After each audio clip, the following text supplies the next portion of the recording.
Hello, knowledge seekers. In this episode of 20-Minute Books, we delve into Maoism, written by Julia Lovell.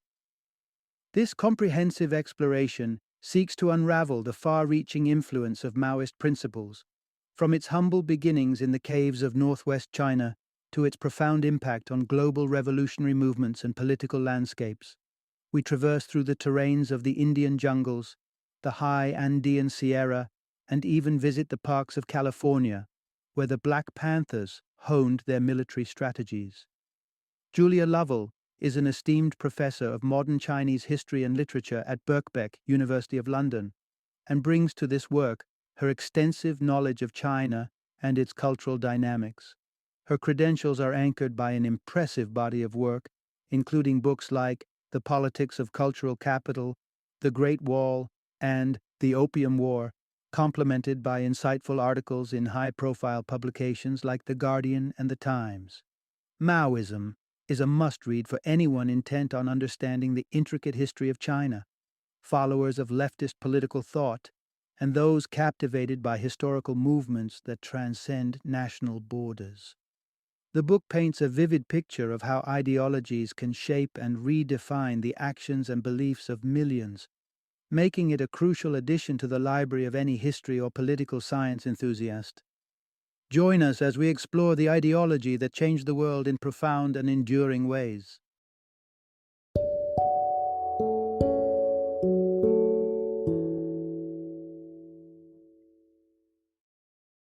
Maoism, a Global History. Introduction. Discover the enduring impact of Maoist ideology. Maoism, a doctrine extending beyond the boundaries of China, has etched a significant mark on the fabric of global political terrain. A blend of unwavering party loyalty, fervent anti-imperialism, and the ideology of perpetual revolution, Maoism has shaped uprisings, defied subjugation, and challenged the status quo for almost a century. It's a narrative that intertwines with many of the defining moments and movements of the 20th and 21st centuries. Mao Zedong's reimagining of Marxism adapted the principles for Chinese peasantry, deviating from the urban proletariat focus in traditional Marxism.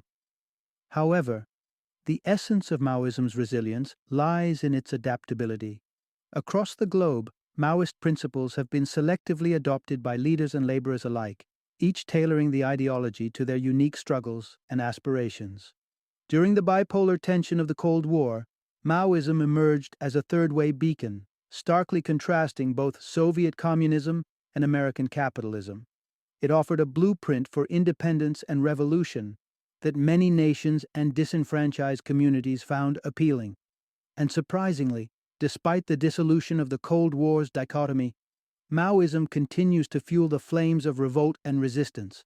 Engage with this odyssey of Maoist thought to uncover how an American reporter unwittingly contributed to the rise of Mao's iconic stature. The disturbing extent of Maoist China's role in international atrocities. What Black Panther Party leader Eldridge Cleaver's sharp commentary revealed about his view of China's great helmsman. Part 1. Unpacking the Pillars of Maoist Philosophy.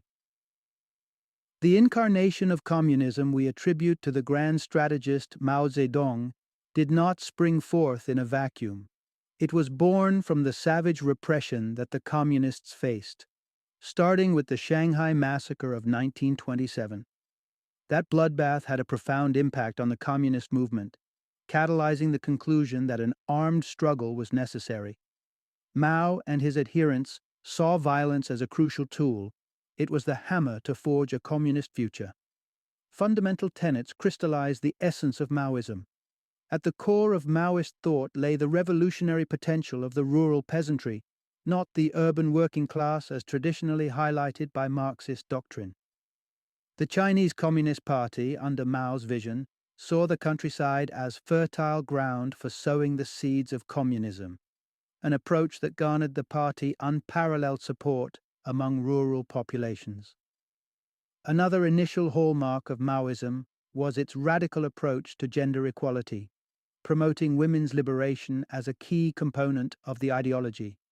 However, Mao's personal life, marred by infidelity and mistreatment of his partners, stood in stark contrast to such egalitarian claims. The CCP, under Mao's guidance, vocally supported global anti-imperialism, positioning China as a champion of the cause amid worldwide movements for decolonization. While striving to uplift the oppressed, Maoism also incorporated darker strategies. Mao's China was marked by relentless purges. Dissenters were not only castigated within the party, they were often subjected to vilification through prolonged public spectacles, culminating in brutal executions. This method of psychological and physical coercion, aptly named thought reform, became a disturbing hallmark of the Maoist regime. Continuous revolution, an official tenet within Maoist propaganda, underscored the necessity for constant vigilance and purification within society. The Cultural Revolution, launched by Mao in 1967, epitomized this principle. Its directive to eradicate capitalist and traditionalist elements within China led to a decade of tumult that saw countless lives lost through execution or starvation. Despite the grim realities of the Cultural Revolution, Mao's words have resonated with insurgents and revolutionaries worldwide. Maoism propounds the idea that sheer willpower can prevail over material circumstance and expertise, an attractive notion for those yearning for radical change. Part 2. The journalist who painted Maoism with an American brush. The China of 1936 was a tumultuous battleground, where Mao Zedong's communists were locked in a fierce conflict with Chiang Kai-shek's nationalist forces. It was during this time of internal strife that Mao found an unlikely chronicler in an American man named Edgar Snow.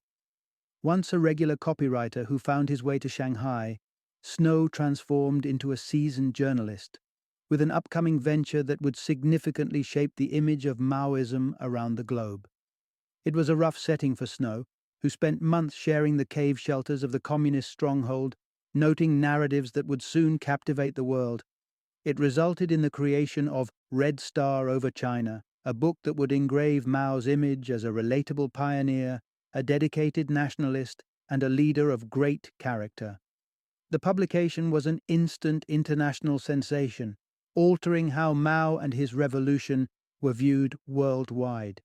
Suddenly, Snow was the go-to expert on China, with his insights shaping the views of policymakers from the Oval Office to distant university halls.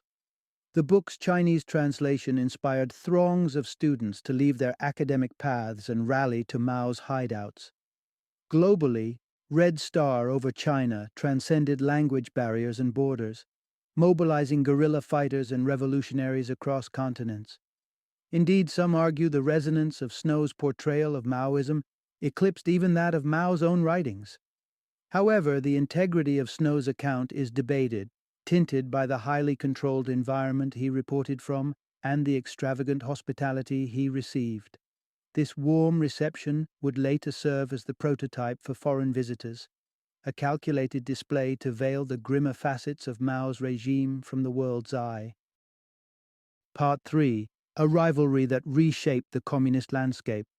In a symbolic assertion of emerging global ambitions, China released a world map in 1966 that boldly placed itself right at the center. This was emblematic of a broader campaign characterizing Mao Zedong not just as China's leader, but as the champion of global revolution, taunting imperialism and flaunting opposition to both capitalist America and the Soviet Union, which had been veering away from Stalinist ideals. This growing rift between China and the USSR was not merely ideological, it had profound practical consequences. Both superpowers jostled for influence across the developing world, precipitating a series of brash and aggressive plays on the international stage, particularly within communist-leaning nations. Arguably, according to the author, this Sino-Soviet spat presaged the unraveling of the Cold War era. This geopolitical tension was rooted in divergent ideological trajectories. With Khrushchev's ascendancy to power after Stalin's death, the USSR began de-Stalinization, seeking to dismantle the cult of personality that had loomed over the nation. This ideological pivot unsettled Mao, who relied heavily on his own cultivated cult of personality to retain his grip on power. Through public sparring and attempts to undermine the Soviet strategies, Mao reinforced his stance on the need for continual revolution. This contest with the Soviets served as a convenient rationale for Mao to push radical agendas domestically, such as the Great Leap Forward, ostensibly a plan for swift modernization that tragically plunged China into one of the most devastating famines in human history. Yet, paradoxically, as its own people starved, China amped up its foreign aid efforts by more than half by the end of 1960. Propaganda was pivotal during this era, with the proliferation of Maoist literature, most notably the Little Red Book of Quotations, which circulated more than 1 billion copies globally. Mao's vision began to supplant Soviet ideology in the hearts and minds of revolutionaries the world over. The promise of education loomed large, too, as China extended scholarships to international insurgents, offering them training sessions in Beijing. The groundwork was being laid for Mao's influence to sprout in revolutionary movements well beyond China's borders. Part 4. How Maoist fervor became the spark for a massacre in Indonesia.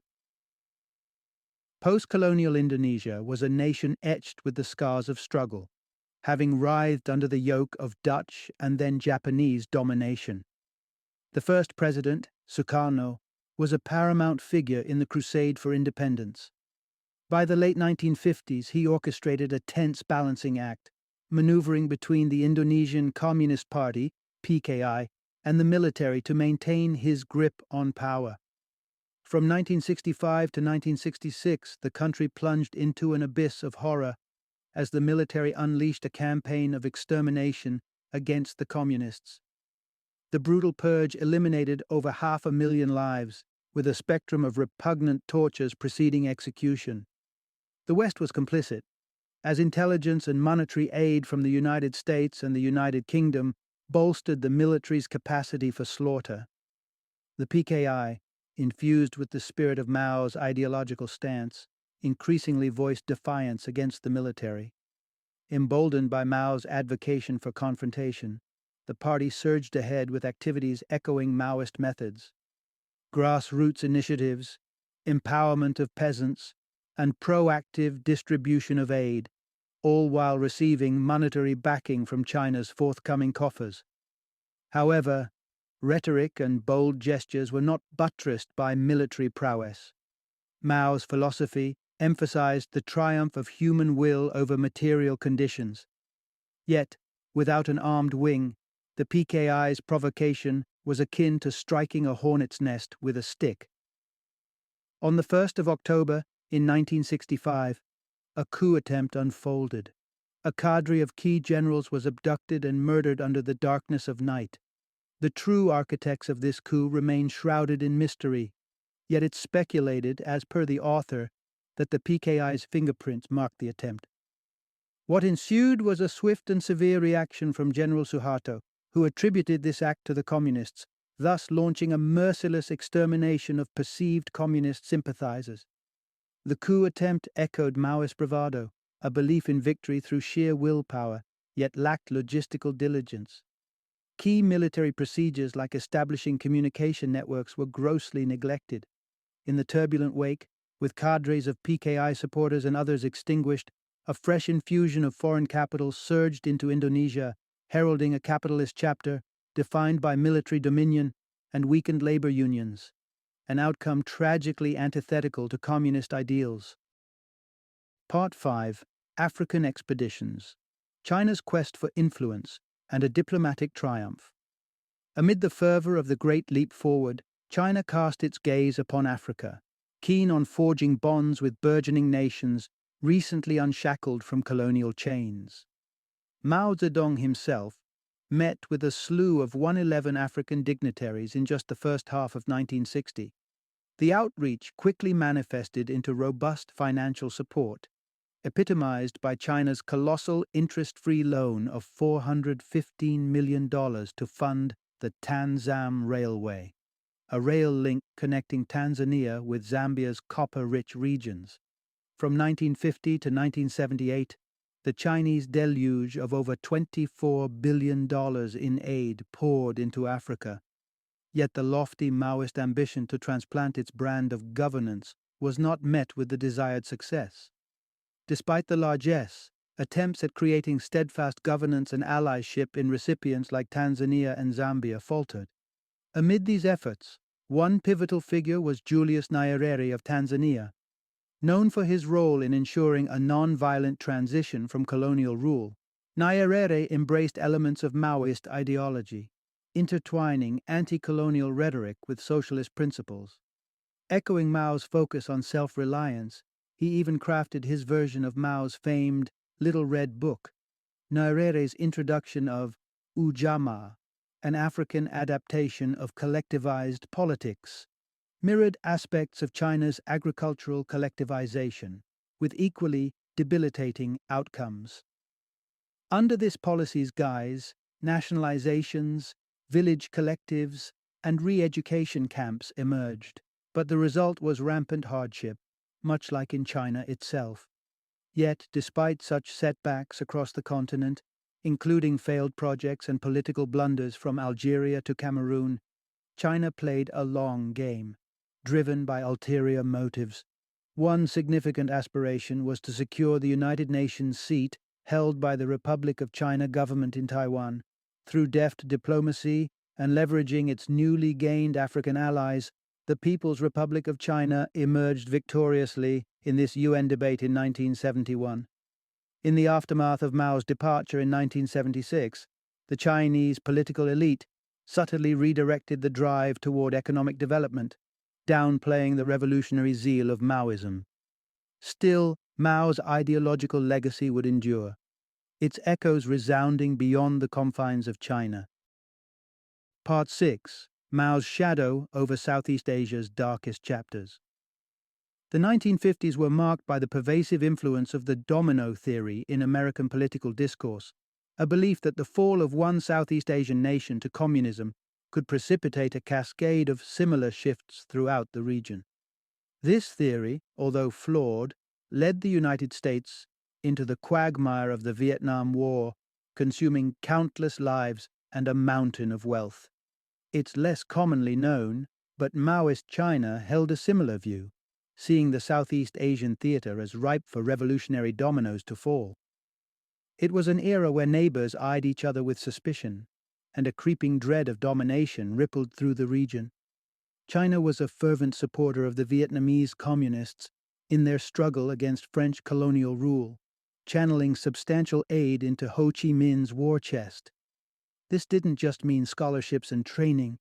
It also included military supplies, crafting a lifeline crucial to the Vietnamese cause. Land reforms, echoing those in China, also endeared the Vietnamese fighters to the local populace. Over time, however, the camaraderie between China and North Vietnam waned, particularly after China urged the acceptance of a partition at the 17th parallel during the Geneva Conference. The Vietnamese harbored bitterness toward the Chinese for nudging them into the acceptance of a fractured nation. Meanwhile, a new protege was emerging to take Mao's lessons to heart: Pol Pot in Cambodia.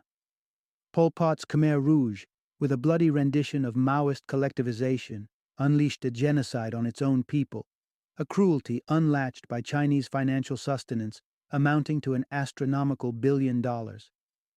Yet Mao would not witness the ultimate fate of Pol Pot's regime. His death in 1976 marked a gradual withdrawal of support from the Khmer Rouge. As Vietnam's forces marched into the deserted streets of Phnom Penh in 1979, China chose not to react. The curtain was falling on an era defined by China's export of revolutionary Maoism, signaling the end of China's direct involvement in fomenting Maoist conflicts abroad. Part 7. The Far-Reaching Tendrils of Maoism in Western Society. Mao Zedong's vision for unceasing revolution found fertile soil not just in the rural landscapes of China, but also in the urban centers of Western Europe and America. The ideology captivated a broad spectrum of activists, from civil rights advocates to insurrectionists. Maoism's influence, indeed, brought innovative dimensions to Western movements. Leftist circles embraced Maoist tenets such as serving the people and the practice of consciousness raising, which fortified burgeoning feminist, gay rights, and radical environmental movements with new vigor and perspective. Yet it was Mao's stance against imperialism that truly resonated within the American civil rights epoch. Among African Americans, particularly radicals disillusioned by the assassinations of transformative leaders, Mao's guerrilla warfare tactics offered a tangible blueprint for resistance. Eldridge Cleaver of the Black Panther Party exemplified this alignment, proudly displaying Mao's iconography as a symbol of ultimate defiance. In the revolutionary 60s, Germany's New Left felt a kinship with China's anti-imperialist posturing.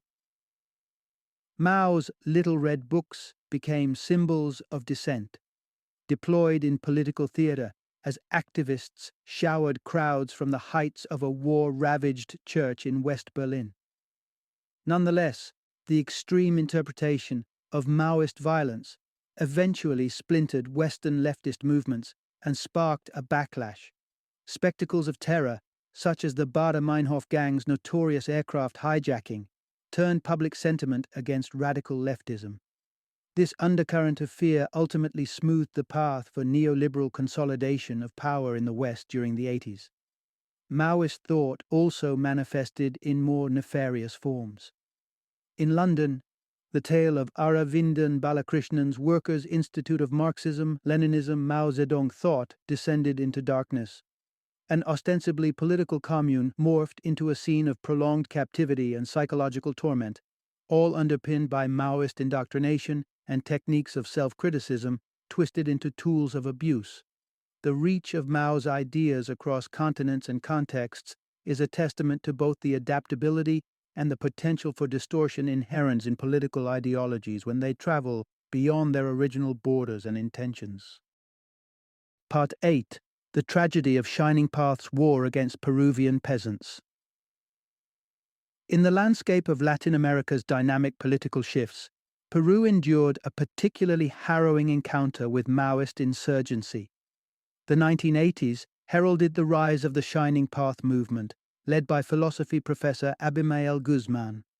This was no ordinary rebellion. It resulted in over 69,000 deaths and unraveled the social fabric of rural Peru, leaving democracy's promise in tatters. The Shining Path insurgency sprung forth from the impoverished areas of Ayacucho, regions ripe with ethnic marginalization and an emerging class of educated youth. Guzman perceived these elements as the foundation upon which he could build a revolutionary force. But the revolution envisioned by the Shining Path turned into a merciless assault on the very peasantry it purported to champion. Guzman's uprising, initiated in 1980, was steeped in violence from the start, executing landowners and eschewing any moral constraints in exchange for revolutionary ends. Initially, the Shining Path's ferocity won them a begrudging respect and recruits from peasant communities.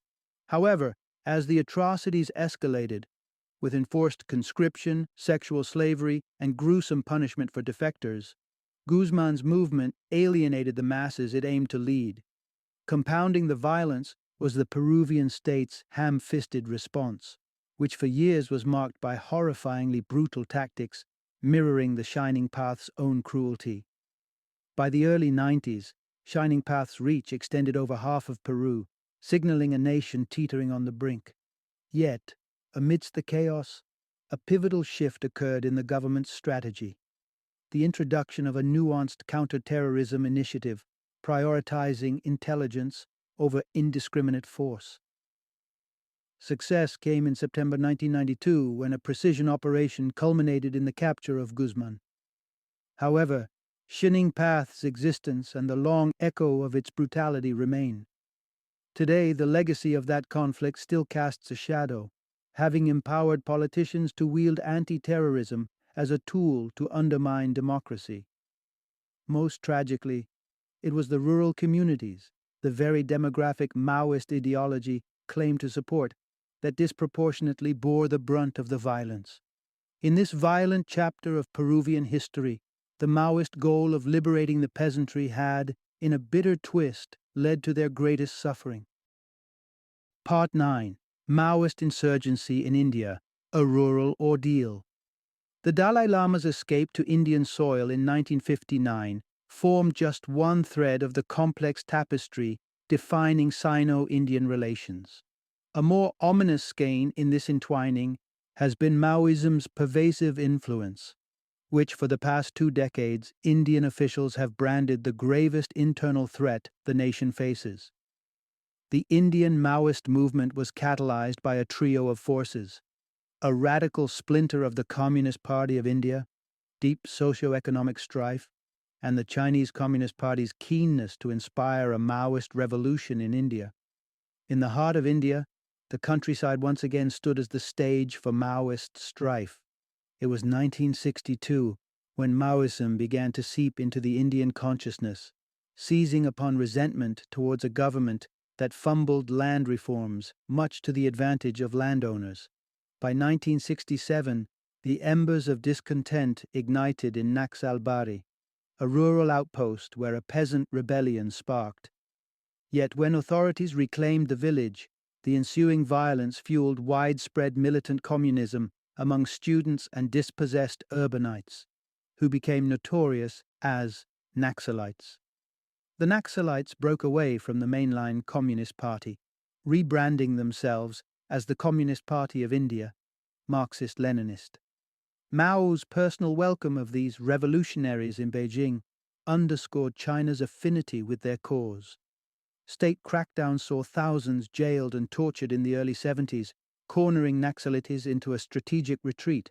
They re-emerged in Chhattisgarh, a region with a dense jungle canopy and a populace deeply aggrieved by exploitative state corporate alliances. By the mid-80s, land seizures had transferred 20,000 acres from state hands into Maoist control. For years, the insurgents operated under the government's radar, maintaining a quiet dominance.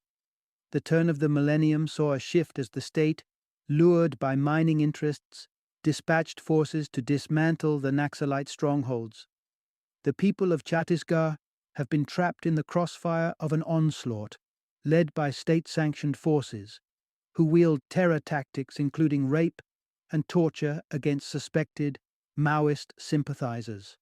In this bitter clash, where corporate and state interests collide with insurgent defiance, the narrative remains distressingly consistent.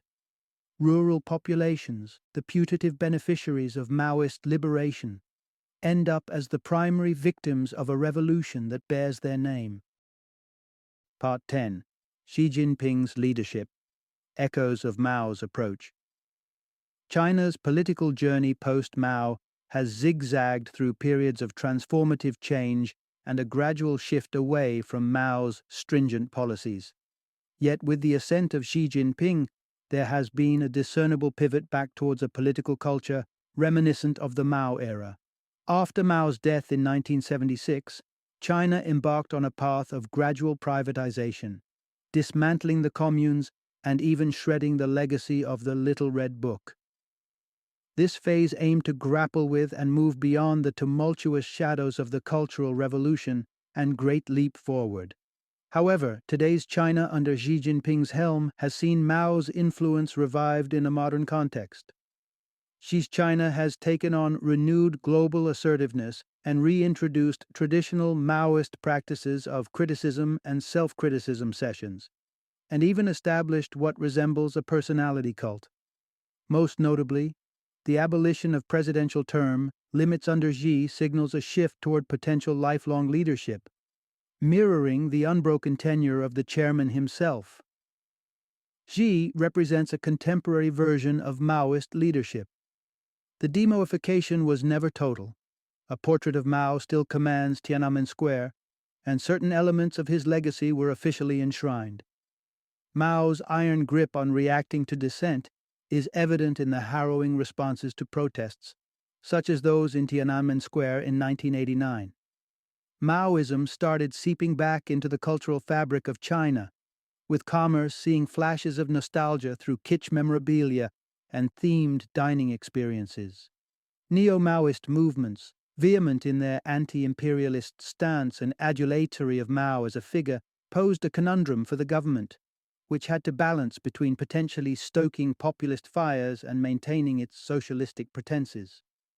As Xi rose to prominence, the rhetoric of anti-corruption campaigns meshed with a revival of cultural motifs from the Mao era. Yet while the unsavory aspects of Maoism were glossed over, Xi's governance found favor with neo-Maoists, who refrained from significant criticism. In contemporary China, Xi has assumed the moniker of Great Leader, and his ideologies are embedded in educational syllabi. While Xi's policies may diverge from Mao's doctrines, the influence of Mao remains entrenched in China, a testament to the enduring, if complex, legacy of its founding father. Final summary. Maoism transcends its Chinese origins, having unfurled across the globe as a multifaceted ideology adaptable to various contexts. Rooted in the ideas propounded by Mao Zedong, the movement has been characterized by its flexibility, allowing disparate groups and leaders to extract and employ elements that resonate with their unique circumstances. From the political tumults of Southeast Asia to the uprising in the Andean highlands, and from the insurrectionist fervor in India to the cultural and political waves made in the West, Maoism has proven to be a persistent and influential force. Its practitioners have deftly curated a selection of principles that align with their visions for revolution and change, proving that Maoism is not a relic of the past, but an active, evolving narrative in the global story of ideological evolution.